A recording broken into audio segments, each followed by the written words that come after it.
unaona tu, unasikia venye mjengo iko mzuri. Just imagine ni mjengo wangu wote huu. Huu ni mjengo wangu wote. Yaani vijana lazima mfanye kazi. Hamtaki kufanya kazi. Hii maisha lazima ujitume, lazima utafute pesa. Ukiona huu mjengo wote ni wa kwangu, huu mjengo wote ni wa kwangu. Huu mjengo wote ni wa kwangu. Sasa unaona vijana inafaa mfanye kazi kwa bidii. Inafaa mnafanya kazi kwa bidii ili mtafute pesa. Sasa pesa kuja nikuonyeshe. Vijana unajua walikuwa na mchezo sana. Ona mjengo huu wote ni wangu. Huu mjengo wote ni wangu, lakini bado sijaumalizia. So, na plan kumalizia by next week na umalizia. Hello. Yes.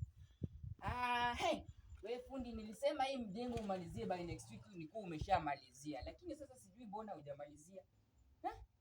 Naona bado hujamalizia. So, na next week mkuje mmeshamalizia huu mjengo huu. Hii ni pesa mnacheza nayo. Hii ni pesa mnacheza nayo sana hii. Hii ni pesa hii.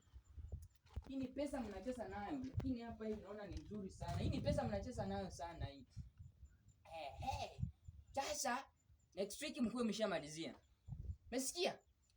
Sasa vijana inafaa mfanye kazi kwa bidii. Mafaa mfanye kazi. Tafuteni pesa. Hakuna kukula tu bali kukula tu. Mambo ni wasichana, hakuna kitu mnafanya. Kazi lazima tufanye kwa bidii. Lazima tufanye kazi kwa bidii. Vijana mfanye ni kazi. Huu mjengo na kuna mwingine nimeweka mahali pengine. Sasa kesho ninakuja kuonyesha mjengo mwingine next week. By next week nitakuwa nimemaliza. Sawa.